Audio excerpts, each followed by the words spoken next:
I'm Marc Nevins.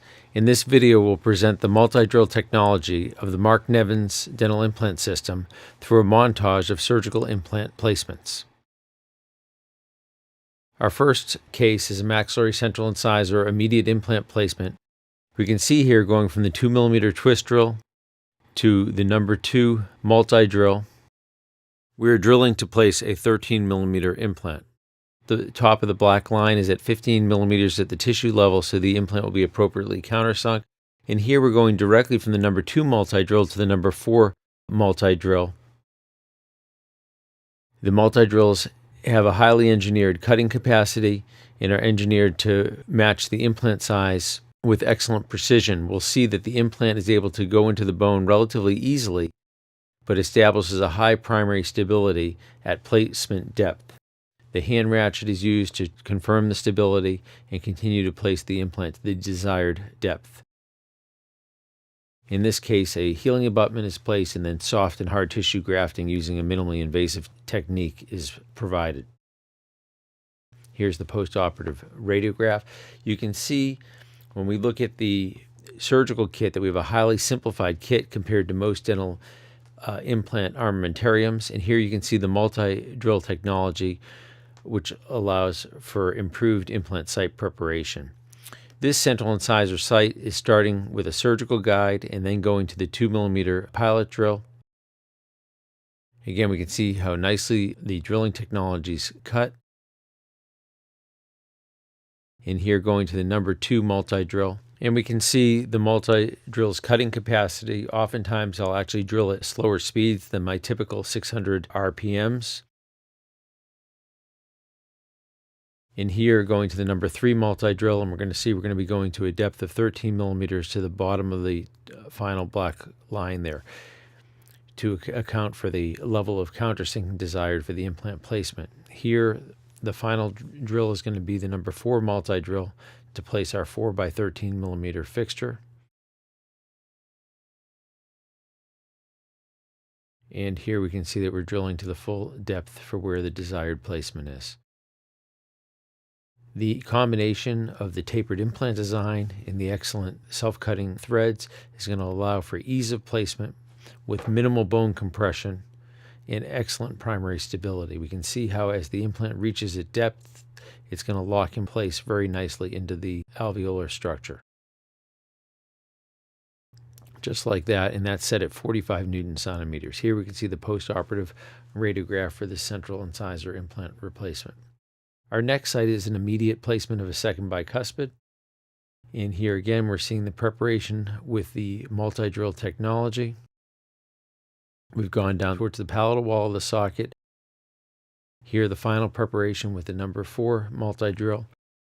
And this will be a 4 by 15 millimeter fixture that's being placed.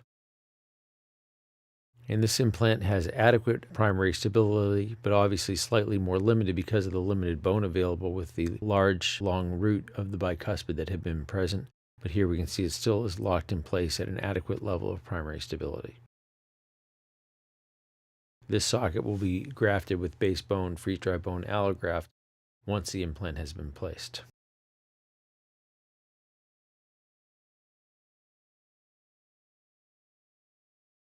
Here we can see the postoperative radiograph after the bone graft material has been placed into the surrounding socket.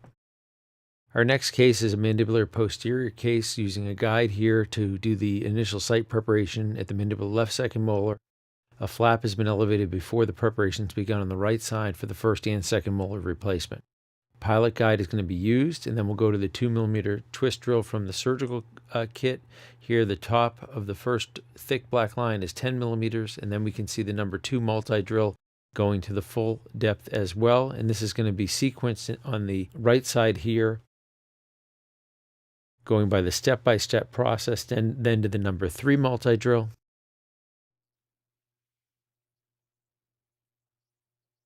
And then it'll go to the number 4 multi-drill. It's important to identify the level that you want the top of the fixture. Here where there's an uneven bone level, we're going a little bit deeper than the bone level on the lingual side so that the implant's well countersunk on the buccal side. That you can see that here, the top of that thick black line is 10 millimeters, and that's going to be to an equivalent level of where we want the platform on the buccal bone so that it's all within the osseous structure.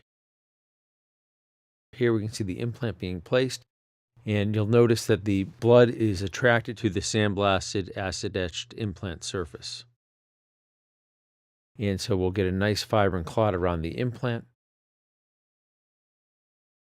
That implant's then sunk the rest of the way with the hand ratchet, and here a cover screw is placed. On the other side, here we're using the number 2 multi-drill, and on this side we'll use a modified step-by-step approach going from the number 2 multi-drill to the number 4 multi-drill. This is going to 11.5 millimeters, which is the thin black line between the two thicker ones. And then the implant is going to be placed again at 45 Newton centimeters. Again, we can see the blood attracted to the sandblasted acid-etched implant surface, going up the side of the implant prior to the implant actually engaging the alveolar structure. And we're going to get, again, a nice high primary stability here.